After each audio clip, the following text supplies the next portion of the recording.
পর্তুগালে মাইগ্রেশন জটিলতা নিয়ে দ্রুত সমাধানের আশ্বাস দিয়েছে দেশটির মাইগ্রেশন সেবা প্রদানকারী সংস্থা AIMF। দর্শক, এই বিষয়ে জানাতে পর্তুগালের লিসবন থেকে সরাসরি যুক্ত হচ্ছেন সহকর্মী আনোয়ার এইচ খান ফাহিম। পর্তুগালে মাইগ্রেশন সেবা পেতে বাংলাদেশিরা কি ধরনের ভোগান্তির শিকার হচ্ছে এবং এর সমাধানে সংস্থাটি কি উদ্যোগ নিয়েছে, বিস্তারিত জানাবেন আমাদের। আপনাকে ধন্যবাদ। পর্তুগালের যে অভিবাসন যে সংস্থা রয়েছে সেটি হচ্ছে the agency for integration, migration and asylum.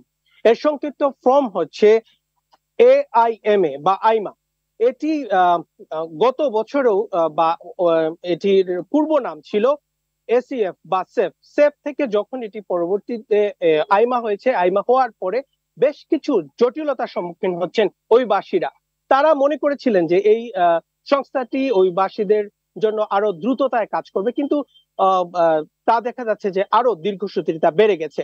এবং গত 4 দিন আগে বন্দরনগরী পোর্তুতে 4 জন অভিবাসীর উপর আক্রমণ করা হয় এবং 5 জন গুরুতর আহত অবস্থায় হাসপাতালে ভর্তি হয়েছেন।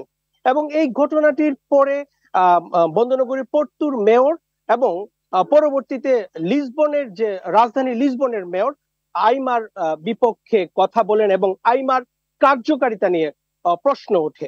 এবং এর প্রেক্ষিতে আজকে যে আইমার পরিচালক সোনিয়া পেরাইরা তিনি গণমাধ্যমের কাছে একটি সাক্ষাৎকার দেন এবং সাক্ষাৎকারে তিনি প্রকাশ করেন যে মাইগ্রেশন জনিত যে আবেদনগুলো জমা রয়েছে সেটি দ্রুততার সাথে কাজ করা হবে এবং তিনি আশ্বাস প্রদান করেন। আর আপনি যে বিষয়টি জানতে চেয়েছেন বাংলাদেশিরা ভুক্তভোগী কিনা, বাংলাদেশিরা অনেকভাবেই ভুক্তভোগী আছেন, অন্যান্য প্রবাসীদের মতো বাংলাদেশিরাও ভুক্তভোগী আছেন। তারা দীর্ঘসূত্রিতার জন্য কাগজপত্রের সমস্যা হচ্ছে, বিভিন্ন সমস্যায় তারা জর্জরিত। আমরা আশা করছি যাতে খুব শীঘ্রই কর্তৃপক্ষ কোনো ব্যবস্থা নেবে।